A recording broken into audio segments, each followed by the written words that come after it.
Good morning, my name is Dorothy Larson, Larson and Associates CPAs. And by the way, I keep forgetting to mention the lovely chairs that we have in here now that are so comfortable and beautiful, thanks to the Newport Beach Public Library Foundation. Bravo. So, while you're taking your seats, I'd like to bring up Amber from Office Depot, who has just a word or two to say about the program and about the wonderful refreshments this morning and the fabulous coffee. And she is trying to work her way to the front as well. Apparently I've been talking too much. This is Amber. Good morning, wake up, good morning. I love this. I always like to come to this especially because I think this chamber is pretty amazing as far as what they bring to you educationally. Not very often you can come and speak to the mayor at 7:15 in the morning. So Steve and Pam are awesome, and I'm very excited to be part of this today. Basically, I'm Office Depot. Pam has negotiated a very aggressive discount for you as chamber members. You can leave me your business card. I've got my paraphernalia out there. You can take a store purchasing card. You can actually use that in any of our stores. As of April 27th, you can use them in the Office Max stores as well, since we've merged together. And we also have online usage. You can just shoot me an email or give me your business card today, and I can set you guys up in the program. And it's free to you, and it's a benefit as a chamber member. So I'll be here. We are working on the coffee. We've got some treats and some junk, but I'll be here after as well. So if you want to give me your card and get you guys set up. And thank you again for having me, and thank you, Pam and Steve. It's been a pleasure. I appreciate it. Thank you, Amber. I'm looking forward to getting the details on my discounts. And I'd like to bring up Steve Rosansky, the president of the Chamber of Commerce, for a couple of words. Good morning and welcome to Wake Up Newport. Got a good crowd here. You know, there are still a bunch of seats if you guys want to filter in. Come on, see. Mayor doesn't bite. Okay. They want what? A quarry? Oh, Keurig. Yeah, okay. Yeah, there's plenty of Keurig there, don't worry. So, as usual, we like to introduce a few of the dignitaries that we have with us this morning. So I'll start off. Obviously, the mayor will be speaking in a minute, but we have our Mayor Pro Tem, Diane Dixon. Okay. Councilmember Scott Piotr in the back. We've got a couple of planning commissioners here, Peter Ketting and Corey Kramer. Also, a couple of harbor commissioners, Joe Stapleton and Paul Blank. Our fire chief, Scott Poster. Our Parks and Rec director, Laura Detweiler. Head of the Restaurant Association, Jim Walker. Where's Jim? I'm here. Oh, you can't? I thought it maybe escaped. And then, last but not least, Pierce Swan with the Irvine Ranch Water District. So we've got a great program. Again, thank you to Office Depot for providing a great spread back there. The coffee and all the pastries were provided by them. And hopefully my good friend Ed will have a few pearls of wisdom for us about what's going to happen this year. So I'll turn the program back over to Dorothy. Thank you. It's my honor this morning to introduce our mayor, Ed Selich. He's actually, this is his third term as mayor, and this city has been extremely fortunate to have such accomplished, wise, and experienced city councilmen and members and mayors. Ed has a great background, long experience and education in urban planning that he brings to the table for the benefit of Newport Beach, and we're grateful for that. And I know that often speakers or dignitaries or whoever are introduced by saying, and he has a beautiful wife, in this case, unbelievably beautiful wife, Lynn. And I did commiserate or consult my colleague, who's a good friend of his, for some of the real scoop, but that remains unpublished. So I'd like to introduce Ed Selich.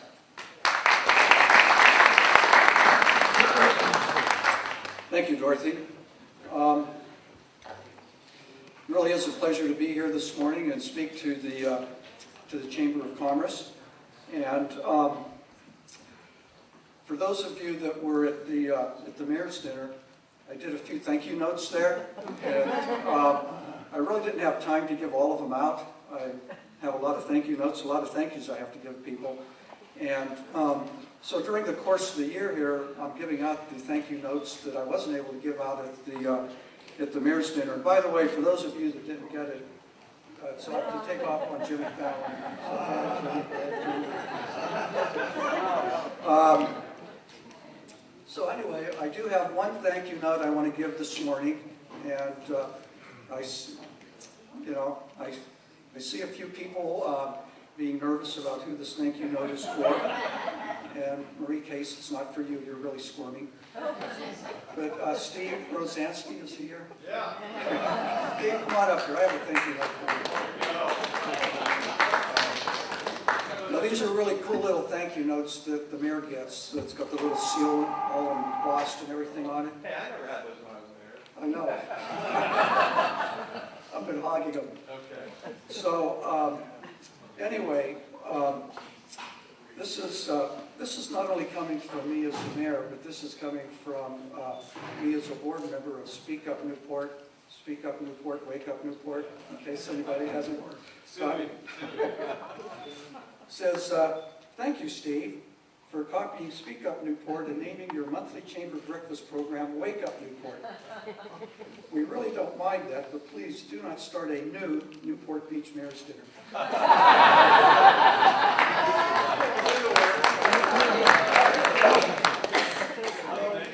got my own thing. See what? Yeah, really. Okay, so Steve asked me originally to come and talk to you before the mayor's dinner, and I told him I really couldn't do that because I didn't want to take away from the mayor's dinner, and I don't really want to repeat what I presented at the mayor's dinner. So what I'm going to talk about is new project decisions and directions for 2015, and some of the decisions our city council is going to be faced with in the coming year, primarily in the coming budget cycle that we're dealing with. And the first thing is, if you went to the goal-setting session, we had a list of 20 projects in the city that the city council is going to need to make some decisions on in the coming year. And I thought that'd be a good basis to go through this morning and talk to you about, so you can get a perspective of not going over Marina Park or the Civic Center, the other projects we're doing, fire rings or whatever, but really some of the more critical decisions that we're going to be making in our coming up budget cycle. So the first one is the West Coast Highway Landscape Rehabilitation. This is a project that came up from our neighborhood revitalization committees and the Balboa Village Advisory Committee. It's a $4 million project. We've invested about $400,000 to date, and we're looking at another $3.5 million to fund this project. And the thinking has been that the entrances to our city from the north and the east look really good, but we really need to spruce up the entrance to the city from the west coming from Huntington Beach. And so we spent a lot of time with our community committee to come up with a concept plan. We've developed those plans to the point where we're really ready to fund the project.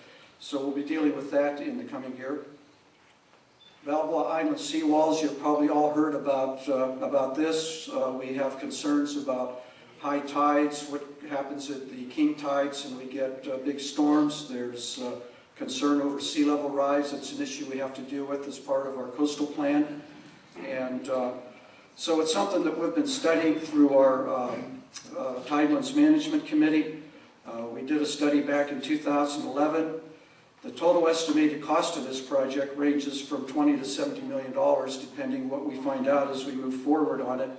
We've spent about $222,000 to date, and we're still trying to determine what the funding is going to be to get it completed.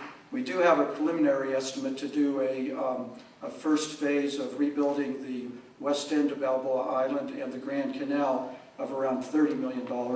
And the Tidelands Committee has recommended that the City Council take a look at this at a study session. So it'll be coming up probably around the end of March, I'm guessing, at the City Council to discuss in terms of where we go on the Balboa Island seawall project. Then we have the Corona Del Mar entry improvements. This is the project where we were doing the experiment with the squeeze lanes on the west side of MacArthur. We've gone back and worked with the community and dealt with some parking issues. Folks didn't like the fact that we were removing that squeeze lane, so the project's been scaled down a bit. The total estimate on the project right now is $470,000, and there's about $400,000 of funding still required on it. Then we have the Selich Slough dredging. This is a project that's been requested by the Newport Shore Homeowners Association and residents in that area. The Corps of Engineers just dredged their part of the project last year. We tried to tag on to that, but we found some contaminated material there, so we're doing our property on our own. It's about $1 million project, and we were looking at about $750,000 that's going to be needed to continue on with that project. 15th Street down at Balboa Boulevard. It's down where the American Legion is, near Marina Park. We're looking at improving that by replacing pavement and improving the circulation and parking, adding some landscaping, trying to complement the Marina Park improvements, and replace the deteriorated traffic signal at that intersection. And this is a diagram that kind of shows the concept that we're looking at so far. It's about a cost of $4.1 million. There's a little over $4 million that needs to be funded to make this project a real project. Then we have the Crone Del Mar Fire Station and Branch Library replacement. We're actually looking at combining these into one facility, and I've heard the term called Firebrary, Fire Station Library, Firebrary, as we're looking at doing it in one building. I haven't seen any of the concept plans on it yet. I know our library board has been working on it. But this is in our facilities financing plan, our long-range plan for the city. $6.75 million, invested very little to date. And the council is ready to award the concept development and design contract on it. Lido Fire Station, it's right there next to the old City Hall site where we're doing the new hotel. It's been identified as replacement. In our facilities plan, we're trying to find the best location for the facility. We're trying to see whether it makes sense to build it on the existing site or get another site nearby and rebuild it there. And that's a cost of $6.75 million, and we really haven't spent any money on any studies or design concepts on that to date. Balboa Village, we're doing a lot of improvements down there. We just approved a master plan for the area last year, and we're moving ahead with different programs there.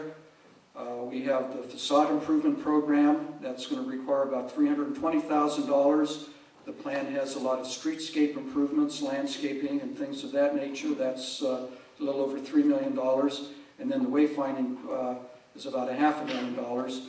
So that's about a little over $3.7 million that we're going to need to complete that program. Newport Pier building rehab. We've taken a look at the building at the end of the pier. It's vacant right now. The last user moved out a number of years ago. It really isn't in a condition to re-rent, and we've done a lot of work assessing the condition of the building, and we've really decided that we need to build a new building there. It's got dry rot, water damage, the HVAC is not operational, the electric's in bad shape, doesn't have ADA access, and the kitchen's non-functional. So it's looking like there's about another $2.7 million there to do that. We'll have to go through the Coastal Commission. We need to do some work on the pier pilings underneath, utilities to the building. So it's quite an expensive undertaking. But if we're going to have a restaurant out there or put some use to that building, it's what we're going to have to do. Then we have the underwater sea tunnel. This is a plexiglass tunnel to Crone Del Mar. It's proposed by the Tidelands Management Committee, and we're still looking at the funding on that one.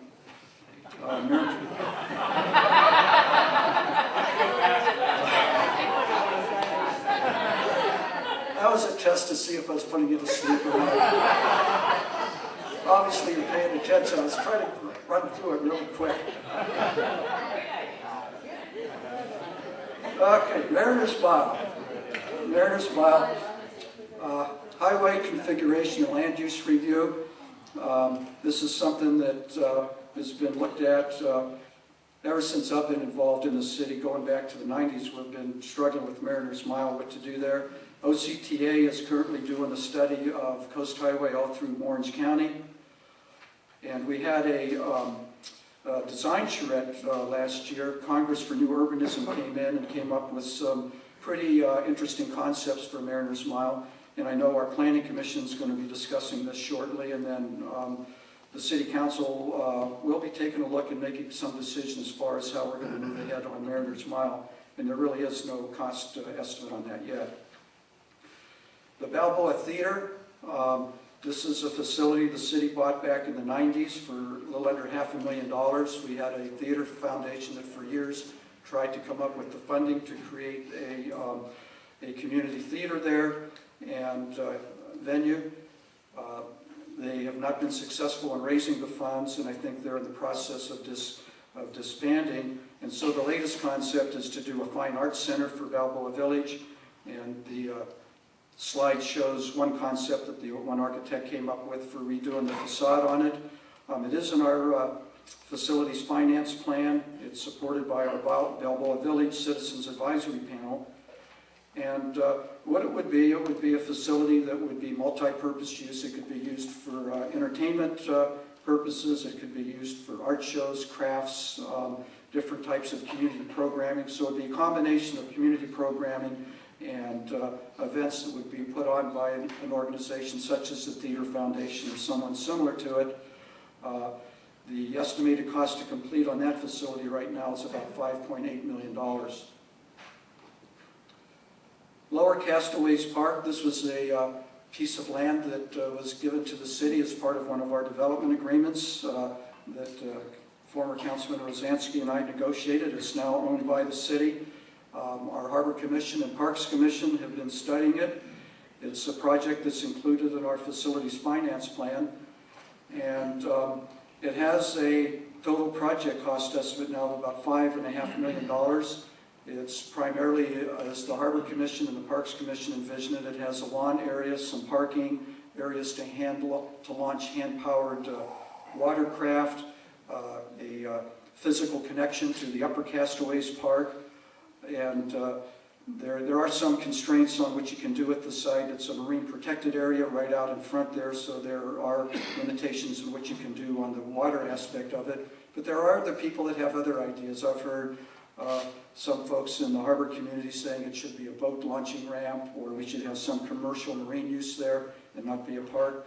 But this is another project that the council will be having to making a decision on here in the coming year. Now, one of the problems we had when doing Sunset Ridge Park was the Coastal Commission would not let us have a parking lot for our park. And it was a difficult exercise we went through getting that park approved. And in order to get the park approved and get it built, we had to agree to give up on the parking. So we're using the parking across Superior, and it's not a very safe or convenient way to get to Sunset Ridge Park. And so one of the things we're going to have to decide is how and when to build a pedestrian overcrossing to get from that parking lot over to Sunset Ridge Park. And we don't know what the cost to build it's going to be. The cost to do the bridge across San Miguel up the street here was about $2 million, so I'm guessing we're looking somewhere in that range to do that. And but it is something that we're going to have to address, because as that park now starts getting used, as we're getting into the youth sports seasons, there's going to be more and more people needing to get out of that parking lot and over to the new park. We're hoping that someday we can get our originally planned parking lot back as the Banning Ranch project moves forward, but there's no guarantee that that will happen or how long in the future it'll take for it to happen. Future dog parks. These get a lot of feedback from the community. Our dog park up at the Civic Center Park is very popular. I was up there the other day in the middle of the week, and there must have been 30 dogs there about 2 o'clock in the afternoon. I couldn't believe it. And people, not just dogs. And so there's a lot of interest in having more dog parks in the community, and so our Parks Commission is studying it and looking at possible locations. And again, that's about up to $1.6 million, $800,000 to $1.6 million, depending on how many we do and where we locate them at. Water quality improvements are a big thing in this city, and the Big Canyon watershed, which is basically the lower end of Spyglass Hill and the port streets going across MacArthur through Big Canyon and the golf course and down into the upper bay. We're doing a lot of improvements there. It's been an ongoing effort for a number of years. Our current budget is a little over $3 million, and we've invested a little over half or $400,000 to date. And we need to decide how much more money that we're going to put into that and how fast we're going to move on the different aspects of improving that area. Peninsula landscaping is something that's been an important focus for the City Council. We did the Balboa Boulevard down from Coast Highway down to the Mixmaster, and I showed you the Coast Highway plan. But we also have on the drawing boards to do landscaping from 21st to 30th Street. That's estimated to be a little under $1 million, and we really haven't gotten started on that yet. Balboa Boulevard from Medina Way to 12th Street, $1.2 million for that.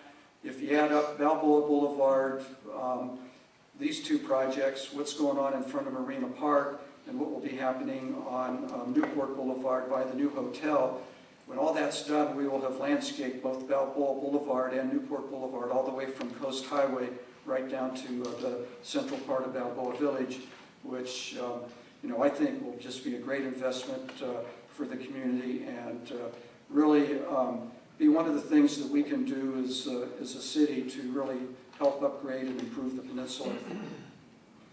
When we were doing the general plan last summer, I had brought up the idea of a bypass plan around Corona del Mar.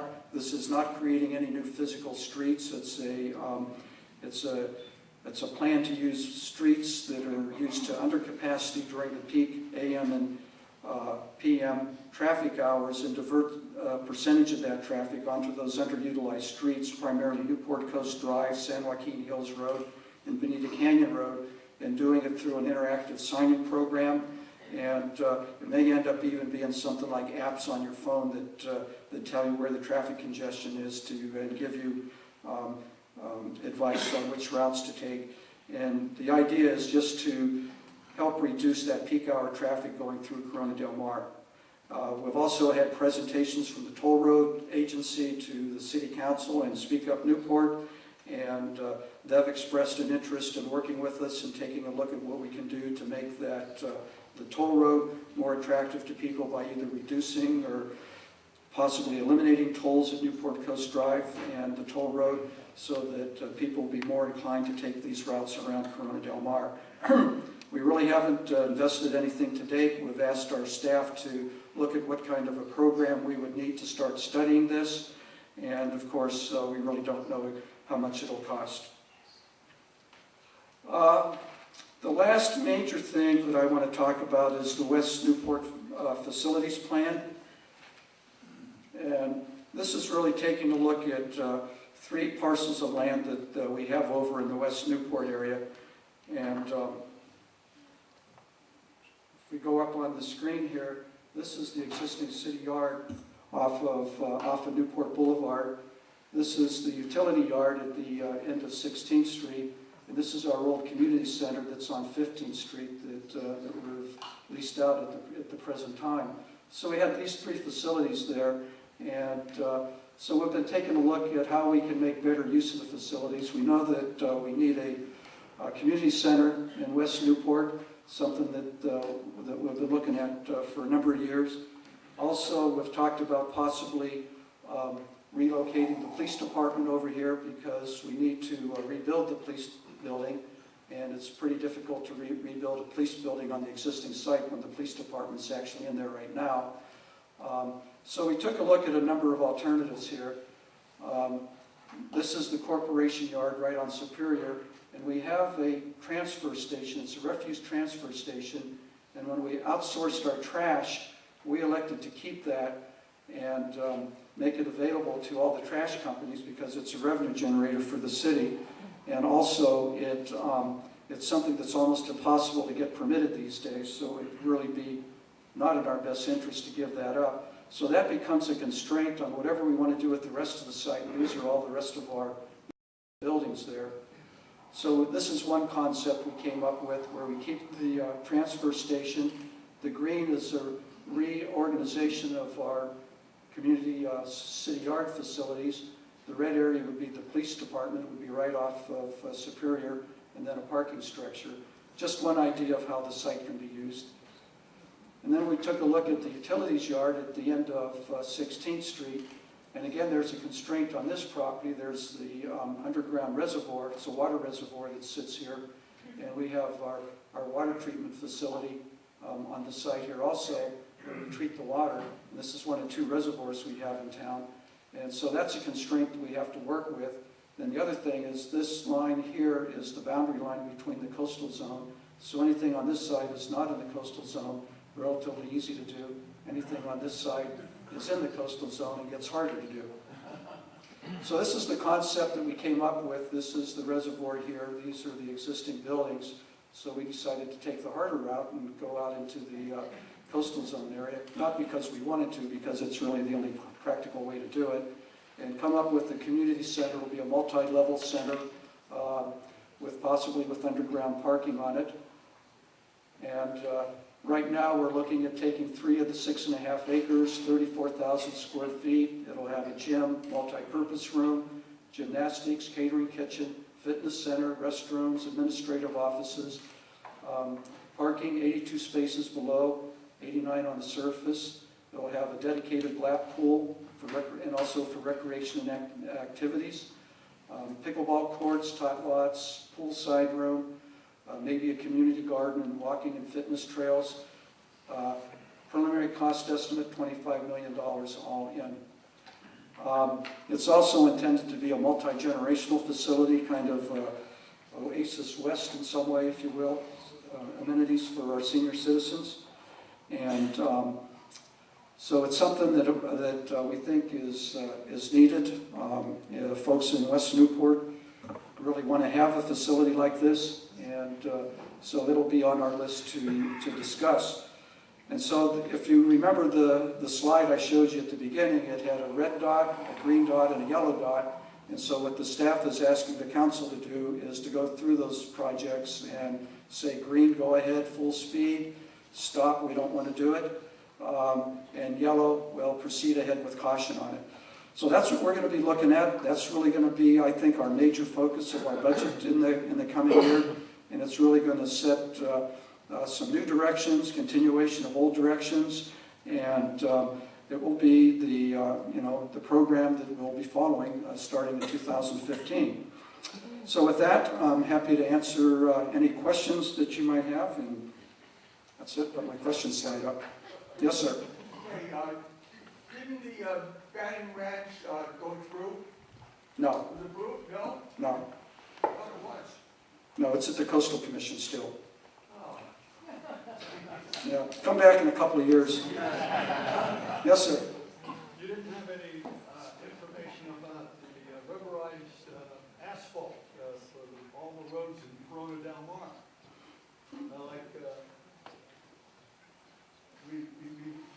The noise factor in Corona Del Mar with the cars could be reduced 80%. Well, whenever it's practical, we use the rubberized kind of asphalt. I'm not sure exactly what's being used in Corona Del Mar, but I do know whenever it's practical and it works out, we do use that process. But I can't answer exactly what's going on in Corona Del Mar. Ralph? On Sunset Ridge parking, the lot above the existing parking, does the city own it? Can we own it? Can we expand parking in that area? I'm not sure where you're talking about. You mean the lot across Superior? No. If you go to Sunset Ridge, the existing parking, the little lot for the park. That's the one we're using right now. Yes. Now, right above that is vacant land. That's called Sunset View Park, and we're in the process of improving that as a park right now. That's under construction, and there's no parking there. Any other questions I can answer? Craig? Please elaborate on the rec department using or having programs for the Belleville Theater. Well, I think as I understand it, and I may not have it completely correct, is that the last proposal by the Theater Foundation had about 90 days a year programmed for the theater activities, and the rest of the time would be open for community activities that the Parks Department could put on. And so those activities, if we did that, would include things like, special concerts that the city would put on. It could include art exhibitions. It could include craft shows, classes. There's a couple of rooms in the concept design that the architect came up with to hold meetings and different kinds of classes in. It would be available to the community to rent for special events. So it would basically be a multi-purpose, multi-use venue. It would have different seating configurations in it. It would have a stage seating configuration in it. It would have a seating configuration like this, a conference table kind of a layout.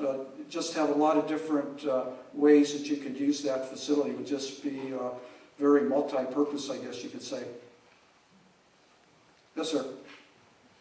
The Arts Commission recently prepared an Arts and Culture Master Plan. There are a number of recommendations within that plan that would clearly bear cost implications. Will the council be looking at that plan? Yes, we will. I'm not sure when that's going to be coming up on our council agenda, but we will be reviewing it. It wasn't included in this list because it really doesn't fall under the area of capital improvements, and that's kind of what I went through as the major capital improvement projects. But it is something that we will be addressing for sure. Thank you. Yes, sir. The first project you mentioned was the West Coast Highway landscape improvements. What's the timing and priority of that? Well, as soon as we get it funded, we'll be moving full speed ahead. Our major difficulty in doing that project is dealing with Caltrans, and so we've explored different permitting paths that we can take going through Caltrans, and we've tried to pick out the one that's the most expeditious, if you will. And we've had to make some concessions on the landscaping materials in order to do that. But if we can get that budgeted, I would say that would be probably going out to contract in the next budget year. And probably be a 4 to 5 month project to construct somewhere in that neighborhood. Yes. I understand the city acquired a small piece of property across from the old city hall, the old bank building or Blockbuster building. Correct. What is the plan for that property? Well, the plan for that property is we acquired it because we're doing a widening project along that section of Newport Boulevard, and we're taking parking off the street of all the businesses that are across from the old city hall site. And so we needed to replace that parking. And so we're going to be taking down the Blockbuster building. We've come up with a plan to add 33 parking spaces on that site and landscape it. It'll be very nicely landscaped site. It'll be an aesthetic enhancement to that intersection, as well as it'll improve the safety of the intersection for bicyclists and the turning movements going off of Newport Boulevard to 32nd Street. And then again, we're replacing parking that was there for those businesses that they're losing because of the widening of the road. Any other questions? Steve? Yeah, maybe you could comment a little about the project going on Coast Highway, even though it's not a city project, the sanitation district's sewer lines, and also whether when they are done there, are we going to be putting back the landscaping the way it was, or hopefully have an upgrade there? Thank you. That's a very good question. The project on Coast Highway, the sanitation district is replacing 2 sewer lines. There's a main line and a backup line that go down Coast Highway. Right now they're replacing the backup line, and they expect that to be complete by May. Then from May till September, no work will be done, so all the K-rails are going to come up, and the traffic flow will go back to what it was before they started the project. Then starting next September, they're going to start pulling out the backup line and replacing that line. And that project will go from the fall till April of 2016. The K-rails will go back up, They're saying it won't be as disruptive a project as this first one was, just because of the fact that the backup line is smaller and it's not as complicated to construct. The reason that they're doing all this work is those lines are 50 years old, 50 years plus. They're steel lines. They're under pressure. Most sewer lines flow by gravity, but when you get down to that point, you have to push the stuff through there with hydraulic pumps. So those lines are constantly under pressure. They're in an area where there's high water tables, so they're subject to corrosion. And after 50 years, the steel just wears out. So basically, all of the sewage that comes from Newport Beach, all the way from Newport Coast all the way down, goes through that section of Coast Highway. So it's something that absolutely has to be done. They had a sewer line break there a couple of years ago. With all of our concern over water quality and the issues with the bay, we certainly don't want any additional sewer line breaks there. So it's something that really needs to be done. Very inconvenient. We've had issues with some of the lines, gas lines being broken, traffic signal conduits being severed. It's kind of what happens when you're doing construction, particularly when you get an area like that where there's lines where you don't know exactly where they're at and the contractors are trying to work. So they try hard to do a good job on it.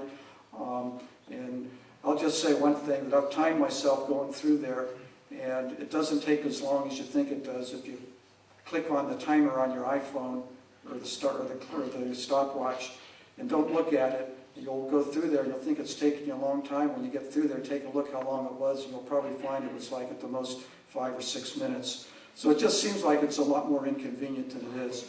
As far as the medians, they are taking out a lot of the medians there. My understanding is that the medians right now on this side of the Newport Boulevard Bridge are not going to be replaced, that they're going to just go and put painted medians like there is in the rest of Coast Highway. I'm concerned about that. I've made my concerns known to the councilman for that area, as well as some of the property owners over there, to make their comments, if they're as concerned as I am about it, to the sanitation district. The medians on the other side of the bridge, they're going to be part of our Coast Highway landscaping project, so they'll be handled as part of that. As far as the ones on this side of the Newport Boulevard Bridge, there's no plans to replace those medians right now. Any other questions? No burning questions? Fire rings? Bunnies? Yes? I think the fire ring issue, people just, I'm in healthcare, people do not understand that it's not a matter of just taking them away and not being able to have heat or cooking. It's a matter of upgrading to something very modern with maybe a portable gas that gets taken out there and put into something, if it's possible, to be able to use gas and have fluorescent, like fun-shaped, various ones for them to have a bicycle or a clown or different things, different animals, different fluorescent colors, and have a quick way to cook as well, with no smoke. So I'm sure we have something like that coming, and that is what is planned and intended, to get rid of the smoke, not to get rid of the cooking or the heat. So that's very important for people to understand that. The smoke is a big problem for respiratory diseases. Once we get older, we ran miles down there when we were in our 20s and that, and then you find, whoa, that smoke really isn't very good for you either. But we knew that, but we just thought we're invincible. The smoke is taking a toll on people walking down there, running. Interesting comment. Oh, it's very important. All right, as a final wrap-up question, I'll take the last question. So you talked about a lot of different projects there. Obviously, there's a lot of millions of dollars of projects. And I know that back when I was on city council, we developed a city facilities financing plan. And there was talk about having to finance some of the improvements. We did finance the city hall project. Can most of these, if not all these projects, will be handled by the existing revenue stream and the development agreement fees and things like that will be coming in, or will we maybe need to go back out and get additional financing?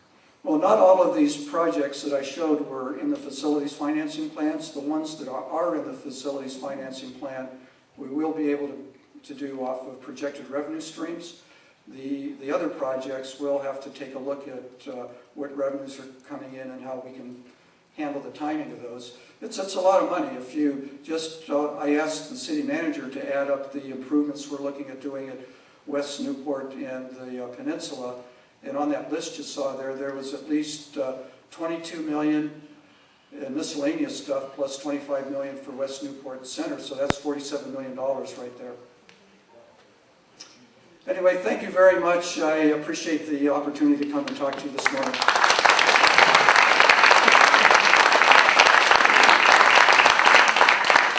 Thank you, Ed. That was very informative. And yeah, I should have been sitting there taking notes on the numbers, I guess, and do the math and add it all up at the end. But actually really wonderful improvements to the city. Some of those ideas, whether or not they are the currently approved ones or not, a lot of those ideas were just fabulous improvements for the city. So thank you. Yes, particularly the undersea tunnel. That would be unbelievable, literally unbelievable. So with that, I would like to bring up Steve Brzezinski again. He's got some comments about upcoming events and so on. And also, please note the banner behind me. There are still tickets available for some of the witty lecture series that are held right here, and they're fabulous. So, thank you. Thank you, Dorothy. So just to quickly wrap up, we have a few things going on that you might be interested in attending. Next week, we're doing our, I think it's our 44th annual, 44? Yeah, my Sancho Panza back there. I'm Don Quixote, he's Sancho Panza. It tells me it's the 44th annual Police Appreciation Breakfast. We're going to have it at the Hyatt Hotel. I encourage you to sign up or come and join us. It's tickets only $45. You can register online. It's a great event. They're going to honor the give out the Medals of Valor and the Police Officer of the Year and things like that. So it's an uplifting event. We'll have over 400 people there for that event.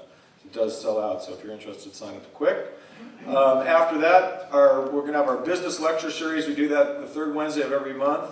This month is something a little special. We're going to, again, invite in the PD, and we're going to have a program, a presentation on what do you do if you have an active shooter in your business or wherever. So you read about it in the newspaper. We've actually had that situation in town. We had a doctor that was killed by a patient on Superior. I think last year we had, or a year or two ago, we had a shooter over at Fashion Island shooting off a gun in the parking lot. Created quite a stir. So it does happen even here in Newport Beach, and so that's going to be a great program. That'll be at the Bahia Corinthian Yacht Club, and you can sign up for that online. Our mixer this month is going to be at Red O. Great place if you haven't been there yet. Mixers are great. We just did one over at Canaletto's. We had probably, I don't know, what, 100, 150 people? Yeah, and they always put out a great spread. Free appetizers, you have to pay for your own drinks, but it's a great place to meet people. And then, last but not least, for Wake Up Newport next month, we'll be here again on April 2nd. Again, another kind of an interesting program, something a little bit different than what we've done before. I've invited in the Border Patrol to come and give us a talk on the border, about who's crossing the border. Even, again, here in Newport Beach, the police chief will attest to this, we get panga boats come up on the shore here, so we get illegal immigrants come through. I imagine that there's probably some drug shipments that probably come through our harbor. Certainly they have boats offshore that they load them onto speedboats and things like that, and they bring it in. So not only will the Border Patrol be there, but the Coast Guard. There'll be 4 speakers actually at that meeting. So it's going to be a very interesting one. I hope you can attend. JV will not let me come back to the office unless I mention that if you're not a chamber member, you should be. Please see Jim Villers back there to join the Chamber of Commerce. It's the only way we can put on programming like this if we have strong membership. We have almost 650 members now, but we're shooting for 1,000, so we got a little ways to go. You didn't introduce the police chief. Yeah, actually, he came in late, but the police chief is with us, Jay Johnson. Another one I forgot to mention is my predecessor, Richard Lures, as president of the Chamber of Commerce, who's now president of Speak of Newport. So, don't worry, Richard, we're not going to take the mayor's dinner. As much as I'd like to. But in any event, thank you all for coming. Thanks again to Office Depot. See the rep over there if you want to get some more information about discounts. They have, everybody wants to save money. So thank you all for coming. Oh, yes, Diane. Please know that this Sunday at 12 o'clock is the dedication of the new lifeguard headquarters, and to Ben Carlson, it would be great, and tours of the new facility, so it would be great to see everybody there. Yeah, and it's open to the public, so please come. Yeah. Get there early, though. There's limited parking. Ride your bicycle. Thank you all for coming. Have a great day.